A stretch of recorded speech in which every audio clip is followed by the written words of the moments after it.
નમસ્કાર મિત્રો, સ્વાગત છે તમારું આપણી આ યુટ્યુબ ચેનલમાં જેનું નામ છે ગુજરાતી જીકેની જમાવટ।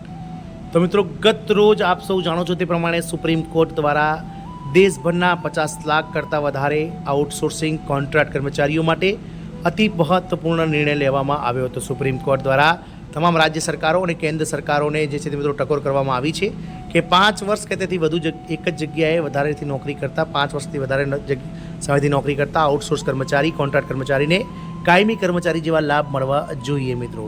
ત્યારબાદ મિત્રો તમામ રાજ્ય સરકારો જે છે તે હરકતમાં આવી અને મિત્રો પોતાના અલગ અલગ વિભાગો અને બોર્ડ નિગમ કોર્પોરેશનમાં કામ કરતા હોય તેમના માટે મિત્રો કોન્ટ્રાક્ટ કર્મચારી આઉટસોર્સ કર્મચારીઓ માટે વિવિધ લાભો જાહેર કરવાનું ક્રમશઃ વિવિધ રાજ્ય સરકારોએ જાહેરાત કરી હતી મિત્રો। તેમાં પણ મિત્રો ગતરોજ આ રાજ્ય સરકાર દ્વારા જે છે તે મિત્રો આઉટસોર્સિંગ કોર્પોરેશનની બોર્ડની રચના કરવાની જાહેરાત કરવામાં આવી હતી। તો આજના વિડીયોમાં વિગતવાર જાણીએ કે મુખ્યમંત્રીશ્રીની જાહેરાત મુજબ આઉટસોર્સિંગ કોર્પોરેશનની રચના થઈ રહી ન હોવાથી સરકાર દ્વારા જે છે તે મિત્રો કેમ આ ઉદાસીનતા દાખવવામાં આવી રહી છે અને મિત્રો શું મુખ્યમંત્રી દ્વારા જાહેરાત થયા છતાં પણ આઉટસોર્સિંગ કોર્પોરેશનની રચના કેમ નથી થઈ રહી તેને લઈને વિડીયોમાં વિગતવાર ચર્ચા કરીશું અને કઈ રાજ્ય સરકાર દ્વારા આ બોર્ડ કોર્પોરેશનની આઉટસોર્સિંગ કોર્પોરેશનની રચના કરવાની વાત થઈ હતી તેને લઈને પણ વિડીયોમાં વિગતવાર ચર્ચા કરીએ। તો વિડીયોના અંત સુધી આ બન્યા રહો।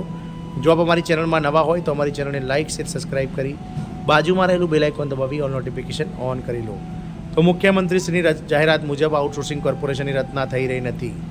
નિગમની રચના પછી પણ તમામ ભરતી કામગીરી આઉટસોર્સિંગ એજન્સીઓ દ્વારા કરવાની તૈયારીઓ ચાલી રહી છે મિત્રો। વાત કરીએ તો ઉત્તર પ્રદેશ સરકારમાં વિચારણા હેઠળના આઉટસોર્સિંગ કોર્પોરેશનની રચનાના સંદર્ભમાં એવું જાણવા મળ્યું છે કે આઉટસોર્સ કરેલા કર્મચારીઓની સમસ્યાઓ કોર્પોરેશનમાં પણ ચાલુ રહેશે કારણ કે કોર્પોરેશન સેવા અને ભરતીનું સમગ્ર કાર્ય આઉટસોર્સ કરેલી એજન્સીઓ દ્વારા કરવાની વ્યવસ્થા કરી રહ્યું છે।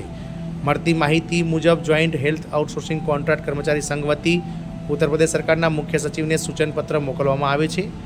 આ વાત joint health outsourcing contract employees યુનિયનના જનરલ સેક્રેટરી સચ્ચિદાનંદે કહી હતી। તેમનું કહેવું છે કે મુખ્યમંત્રીએ જાહેરાત કરી હતી કે આઉટસોર્સિંગ કોર્પોરેશનની રચના પછી એજન્સીઓની સેવાઓ સમાપ્ત કરવામાં આવશે અને કર્મચારીઓની ભરતી નિમણૂક પત્ર પગાર કોર્પોરેશન દ્વારા જ આપવામાં આવશે અને તમામ કામો સીધા કોર્પોરેશન દ્વારા જ કરવામાં આવશે।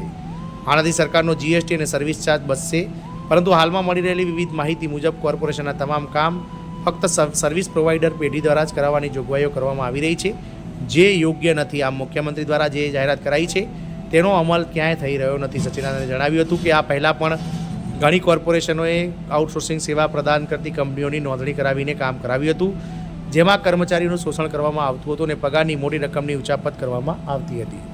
હોમિયોપેથી વિભાગમાં એપ્ટ્રોન દ્વારા એક એજન્સીને કામ આપવામાં આવ્યું હતું અને હજારો કર્મચારીઓના પગારમાં 14 મહિના સુધી ઉચાપત કરવામાં આવી હતી।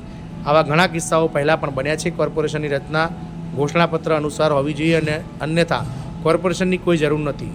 જો આઉટસોર્સ કર્મચારીનું શોષણ અને પજવણી ખરા અર્થમાં બંધ કરવી હોય તો સરકારે એજન્સીઓના કરારનો અંત લાવવો જોઈએ અને કર્મચારીઓની સેવાઓ સીધી કોર્પોરેશન દ્વારા જ લેવામાં આવે તેવી વ્યવસ્થા કરવી જોઈએ।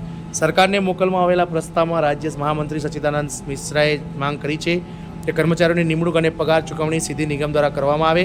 કર્મચારીઓને પ્રમોશન અને વાર્ષિક પગાર અને વિવિધ રજાઓના લાભ આપવામાં આવે અને સૌથી મહત્ત્વની વાત એ છે કે ચોક્કસ સમયગાળા પછી કર્મચારીઓને કાયમી જગ્યાઓ પર સમાવેશ કરવામાં આવે।